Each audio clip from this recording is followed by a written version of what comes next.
Good morning.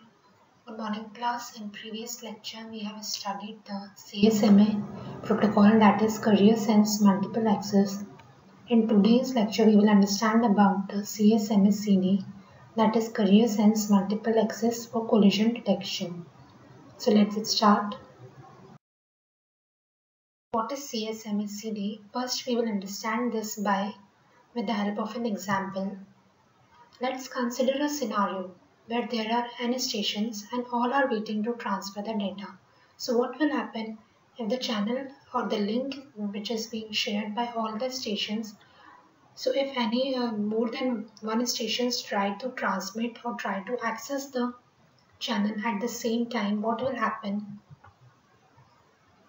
At that moment, the collision will occur, and in this case where there will be a collision in the data from different stations as more than one stations are trying to access the same shared link. So what does CSMA-CD do? CD, it's a Career Sense Multiple Access Collision Detection Protocol, and it is a media access control method. So what in this?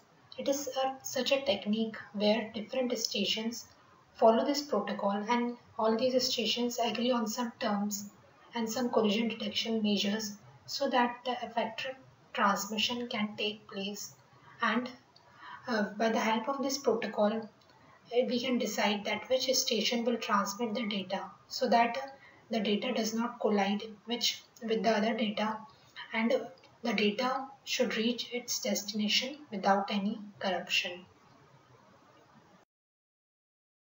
Let's see that how CSMA-CD work. So the first step is check if the sender is ready for transmitting the packets, if the sender is ready with its packet to transmit the data. Next will be, it should check that if the transmission link is idle. So for how will it check it? Sender has to keep on checking if the transmission link is idle. So the sender, what does it do? It continuously senses the transmission link. So if there is any transmission from other node or not. So but remember in this, the whole channel is not being sensed by any station.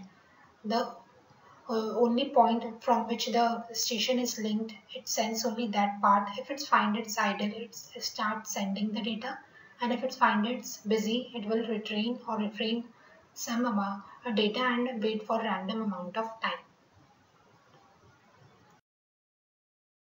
It does not receive any collision signal. If after sensing that part channel link, if it does not receive any collision signal, so it thinks that the channel is idle and it start sending the data. If it sends the carrier is free and there are no collision, so it sends the data. Otherwise, it refrains from sending the data and wait for some random amount of time. Step number 3, if after that it transmit the data and check for any collision. Sender, so how it will do it? Sender transmit its data on the link, but the CSMA-CD protocol does not use any type of acknowledgement signal that the data is received, so the destination gives an acknowledgement. So how it will detect? It checks for its successful and unsuccessful transmissions only through the collision signals. So how does it receive any collision signal? Let's suppose that A is transmitting the data to B, so it will continuously send the data. So data in the form of some frequency it's sending. So if any collision is occur, so what will happen? It will receive a different types of your two different types of frequency while transmitting. So it will understand that my data is collided and that's why I'm receiving some different frequencies or two frequencies. So the condition in CSMA-CD protocol is that to know that the data is collided, it should always remember, the station should always be in the transmitting mode. Then only it will guess that the data is collided, and if it's not transmitting and it stop, and after that it will not understand that the data is collided. So after that, during the transmission, if collision signal is received by the node, then it stops the transmission.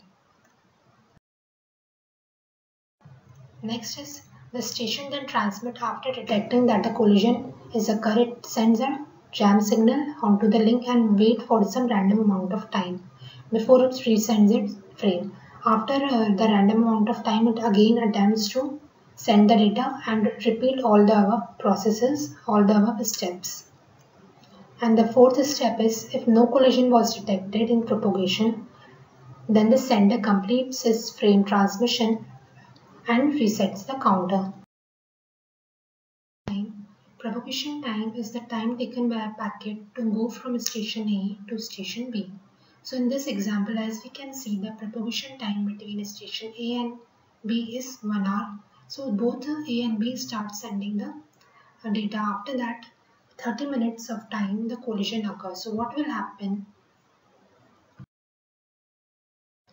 That as we consider the situation, two stations with propagation time 1 hour, that is signal takes 1 hour to go from A to B. So at time equals to 0, A starts to transmit the data as we can see in the example. But after t equals to 30 minutes, means after 30 minutes the collision occurs.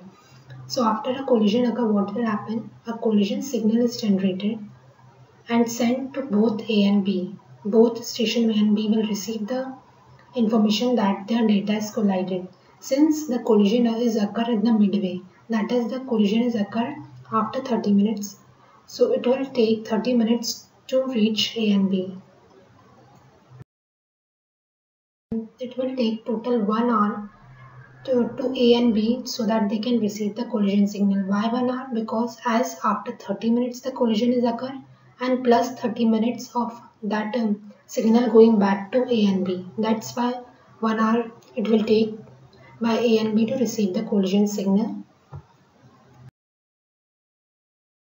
So how to ensure that it's our station data that collided? So for this, the transmission time should always be greater than the propagation time. What does this mean? That we want that before we transmit the last bit of data from our station, we should at least be sure that some of the bits have already reached the destination. It means that the transmission time should always be greater than the propagation time.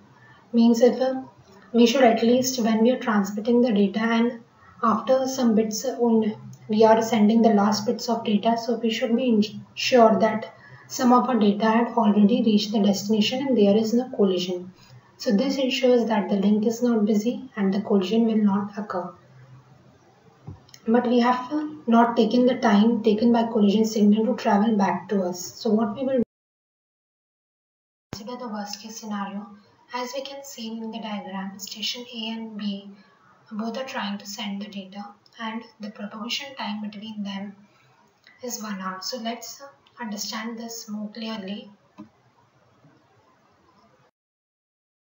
Equals to 0, A transmitted data and exactly 59.50 minutes at collision occur. So this collision just occur before it reached the B. So now the collision signal will take almost 1 hour again to reach a hence A will receive a collision information that approximately 2 hours. It will, after exactly approximately 2 hours, A will receive the collision information that its data is being collided.